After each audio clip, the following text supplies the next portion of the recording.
led me to Buffalo. We met on Long Island. He was actually in school with my brother. We moved into this area because my husband actually grew up in this neighborhood. So we loved the neighborhood and liked the house, just didn't love the house. So redoing the kitchen was sort of in the plans for me since we moved into the house. Julie at Artisan was wonderful. She helped steer me in a lot of good directions in terms of what to pick out and how to organize the kitchen, picking out cabinetry and granite. I also had a lot of help designing the kitchen with my friends who will be joining me today. Oh, Allison's just a sweetheart. She gets along with everyone. Just a good, kind, easygoing. She doesn't have anything bad to say about anything. Her husband is equally as nice. We get along really well as couples. We have so much fun together. I can always count on them if I need something. You know, we've all gone through some things in our lives and they've always been there for me. This was just going to be another extension of another good time that we're going to have together. The ladies are getting ready to have a trip to go to Tuscany, and we wanted to send them off with some real Italian food so that when they got there, they would feel at home. Marco did his beans and greens with the scadol. One of my absolute favorites. Just escarole lettuce cooked with some cannellini beans and some olive oil, onions and garlic. Finish it with some Grana Romano cheese. Doesn't get any better. Krista did her saddle of pork, which is aristo amele. Well, it was a tour of Tuscany, and I always like pork. I call it the other white meat. I was really excited to serve this as the middle course. It's simple, and it's beautiful, and it reminds me of the old Kiss theory. And then, of course, I did the traditional pappardelle pasta with the homemade bolognese sauce.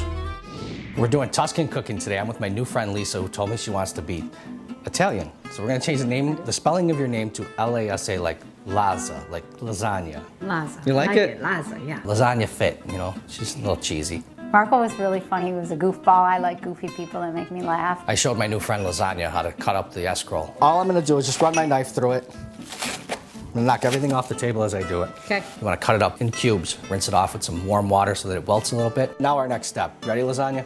Ready. All right, we got our pan heated to a medium to high heat because we're gonna saute, so we're gonna put a little Italian baptism water in there. And I lied to you, I told you medium to high heat, this thing is smoking. Sorry. Hang on, don't put that in there. You don't want it to be too hot though, that pan, you don't want it to be too hot. And take two, let's try that again. So that was really hot, so I didn't know, this stove is amazing, but we're gonna start with some Italian baptism water.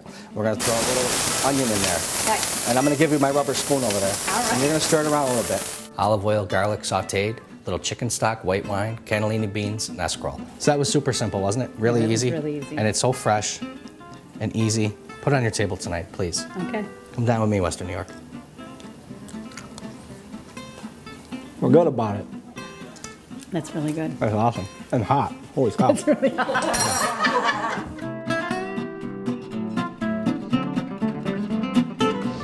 I am so happy to be here today, Allison. I'm so excited to have you. It's a tour of Tuscany, I hear. It is. How's that sound? So we're doing the second course, and this is a rista di male. Can you say that with me? Arista de male. When I went to the butcher, I asked him to release the pork loin from the bone, but then tie it back up. It roasts better, it adds flavor to it. Then what we did was I made like a paste with fresh garlic, salt, and rosemary and the Cuisinart. I rubbed that pork loin down. So we want to really stuff that in there. And you see how I just tied it back up? Now let this rest about 2 hours before, and you can leave it covered right in the fridge. Boy, is that flavor or what? Oh, Krista was just great. She gave me some good tips. She was really fun. Roasted it in the oven, 375 degrees for about an hour and a half. Pull it out and let it rest 15 to 20 minutes before you cut into it. So all the juices will stay in there. That's important. What I wanted to finish it with an Italian-style salsa verde with garlic, capers, the anchovies in there, but nobody will know. So don't even tell them about it. And finished it with parsley and lemon juice, and then streamed slowly olive oil into the Cuisinart. I'm serving that on the side for, you know, a little kick. Beautiful job. Thank you. Good job. High five. Thanks. Me being the consummate professional, I got the privilege of working with not just one beautiful lady, but two exceptionally beautiful women. So, but that would be a natural thing. I mean, that wasn't even up for discussion, you know. Okay, ladies, we're gonna make a classic bolognese sauce. I know you're getting ready to go to Tuscany.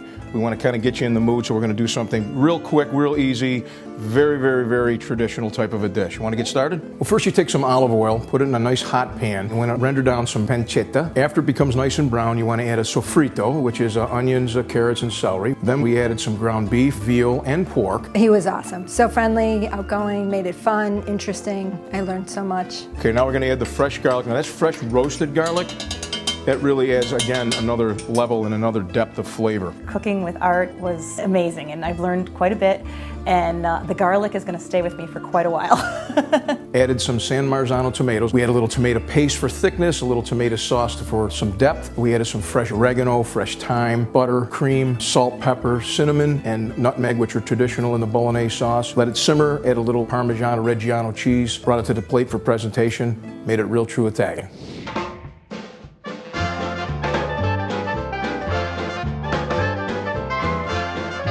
One word that would describe today was just unforgettable. It was outstanding. Well, everything was delicious, and I just had so much fun making it and working with the chefs and spending the day with my friends. It's just another great friend moment, more bonding, and so much fun to cook together. It was great. It was fun to cook and learn different little tricks and figure out what ingredients you can use to make something quick and easy. This will definitely prepare us for our trip to Italy. And as we say at the end of every meal, chi mangi bene, vive bene, which means he who eats well lives well. If you eat Tuscany food or homemade Italian, it's a beautiful thing.